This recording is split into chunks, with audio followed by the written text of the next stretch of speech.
Welcome everyone to another episode of Behind the Mask, our Cyberram podcast. Today we are interviewing Zoe Naude, who is the founder and coach at Girl Power Rugby Academy. Cyberram is the proud sponsor of Girl Power Rugby Academy.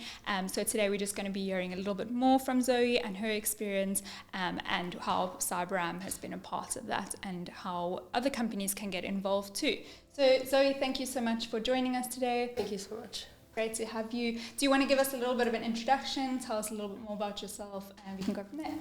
Sure. So my name is Zoe Naude and I am a rugby coach and referee. I am the founder of Girl Power Rugby Academy, which started this year, an initiative that aims to promote girls rugby and also then to promote opportunities for women in rugby as well. Great, thank you so much for that introduction, Zoe. So tell us a little bit more about what inspired you to start Girl Power Academy and your journey thus far. Great, so it dates back to when I started playing rugby. I was only 17 and that is not a great start.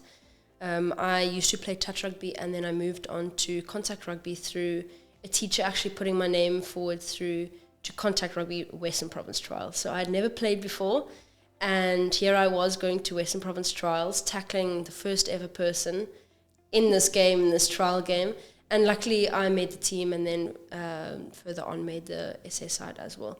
So for me it was an easy journey because I luckily had the background of touch rugby. But for some girls that have never played before, to just go to Western Province trials is not enough. So that's where Girl Power Rugby Academy stems from, is creating opportunities for girls aged 6 to 18 to actually learn the game of rugby before they go to trials.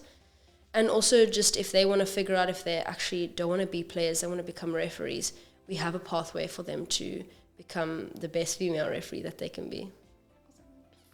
Well, that was a really awesome story, Zoe, how you were kind of thrown in the deep end with contact rugby and now you've progressed to starting this academy. So that was really, really interesting. Thanks for sharing that. So I'm interested to know, how does partnering with companies like Cyberram impact Girl Power Academy?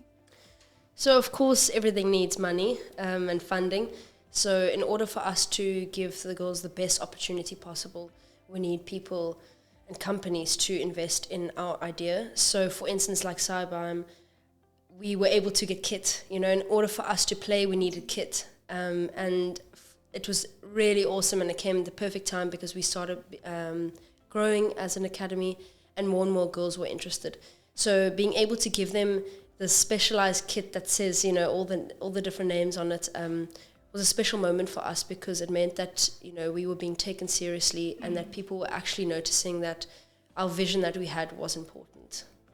Awesome, and I can imagine, I completely understand what you're saying about having that sort of being taken seriously, having the sponsorships named on the vest. It almost just gives them like a sense of, okay, there's a sense of importance here. So really, really awesome to share that. So why do you think, off the bat of that, why do you think it's important for girls specifically to play rugby? So again, I always related back to my story. When I was in primary school, I would have loved to play rugby. So now there's that opportunity for girls aged 6 upwards to try the game out, and also to note that rugby is a sport for girls as well.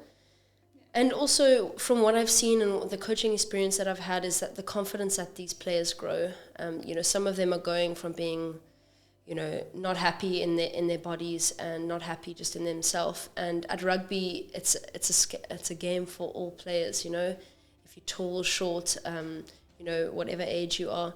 So it teaches them that they are strong, and even if they have a body that society feels isn't, you know, the right shape, at rugby they're taught that to be that shape you are in a specific position and that you're strong and that there's a reason why you're playing a certain position. So that's the one thing that I love about rugby, and it teaches girls really great morals and values of teamwork and cohesion and self-regulation, self-awareness, all the most important competencies of being like a strong human being. That's really valuable, Zoe, and also really amazing that rugby can help young girls with things like self-awareness and self-confidence. Of course, we know that sometimes young females tend to have self-esteem issues, so it's really great that they can be comfortable in their own skin and play rugby openly and confidently. So that's great. So tell me a little bit more on what is your favorite things about being a rugby coach? So it's probably the girls that come into the practice for the first time saying, I cannot wait to tackle someone because I've been tackling my cousins and my brothers for how many years. And just seeing them, thrive in a girls' practice. They're used to playing with boys and now they're playing against girls, and to just notice how actually that wrestling with their brother was actually important. And another point is seeing girls strive. So many of my players have made Western Province now. Okay. And it's great to see how they've progressed throughout the years. Some of the girls have had them since they were 14 and now they're 18, moving on into the senior team. And for me, that's a huge achievement. And that's initially why I stopped playing rugby, because it wasn't about me, it was about growing the sport. So why I stopped it was because I didn't want just to see myself succeed, but to see like millions of other girls succeed. Okay, not millions, but like, a handful that might actually have an opportunity in the Springboks team. So just seeing that progression and growth is really awesome. That's a really great story, Zoe, of how sort of you've seen all these young girls progress and seeing them grow, not just in rugby, but also in their own true self. So that's really great. Thanks for sharing. So on the flip side, what are some of the challenges that you've seen being a rugby coach for young girls? One of the challenges that's the most irritating is not being taken seriously. So, for instance, for many years, when I started our senior rugby club team, which is the False Bay women's team, no one really cared about us. Shame. I can understand why. It was something very new. And we sort of started seeing that now in the academy as well in the beginning. It's changed now, at least, because we've put our foot down. But for me, I hate when I've put in a lot of effort and my coaches have put in a lot of effort to, allow the session to take place and people are not taking it seriously. So the boys that are playing in the field will come into our drill or something. For me, that is very disrespectful, and that's one of the main things that I really don't enjoy. And then also in the whole setup in general, just in South Africa, is that the women's game is always pushed to the side. So we never get the best referees, we never get the best field to play on, we never get the same opportunities that the men are getting. So that's one of the challenges that is changing, but very slowly. And I really hope that through, people believing in women's rugby and also people seeing the Springbok women's team playing now, it will be taken a bit more seriously. Thanks for sharing that, Zoe. I can imagine that the challenges that you see being a coach in women rugby and being involved in the sport is something that can be frustrating, sort of not being taken seriously. But at least you know that you're sort of part of the impact that's improving that and making a difference, and who knows what that will look like in the years to come. So I'm interested to know what is next for Girl Power Rugby Academy, and how can organizations like Cyberam help you to achieve those goals? At the moment, we're finding that a lot of the players that are wanting to join our academy, it's not financially viable for them. So a lot of them cannot pay for the very small costs that we ask per month to pay for coaches. So organizations like Cyberam can help us include players that are coming from the farms, that are coming from communities that with their parents that can't afford to allow them to play rugby. So it creates opportunity for people that previously weren't able to play to now be able to play, because what we're finding is those are the best players in our team, the ones that are our sponsored athletes. So, it creates opportunity for not only those girls, but also for our coaches. Another aspect of Girl Power Rugby Academy is providing opportunities for our coaches.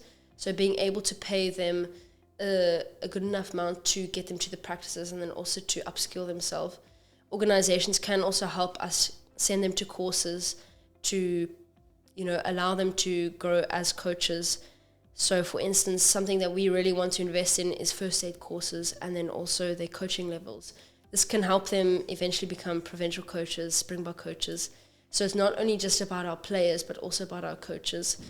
Another realm of Girl Power is that we want to create workshops so that, like as of recently, we hosted one where we linked up with School of Hard Knocks, where we held a workshop for girls in high school where we taught them mental wellness tools in order for them to make sure that, on and off the field, they're able to deal with the pressure that rugby is giving them and then just life in general. So that costs money, and we would really like to host bigger ones for for all girls in Cape Town. Well, thanks for sharing that, Zoe. It's really incredible to hear how companies have been able to assist with sponsorship and get Girl Power Rugby Academy to where they are now and the importance thereof. So thanks for sharing that. If you as a business are listening to this podcast and are keen to support Zoe and Girl Power Rugby Academy, please do reach out to Zoe directly about how you can get involved and sponsorship opportunities. Well, thank you so much for joining us today, Zoe. It's really been incredible to have you here to hear more about your journey with Girl Power Rugby Academy and how Cyberarm has and can still be a part of that. I just wanted to say thank you to Cyberarm for investing in Girl Power Rugby Academy and believing in us and seeing the vision that we've proposed to them. Without you guys, we wouldn't be playing our matches, we wouldn't be progressing so far, and we wouldn't be gaining so much attention like we are already. So thank you so much. I really appreciate it. So thank you everyone for joining us for another episode of Behind the Mask, where we got to hear from Zoe Naude, the founder and rugby coach at Girl Power Rugby Academy, which Cyberarm proudly sponsors. If you're keen to hear more content from Cyberarm, please don't forget to like and subscribe to our channel for more updates. If you are keen to sponsor the Girl Power Rugby Academy, Zoe's details will appear in the link below. Thanks for joining.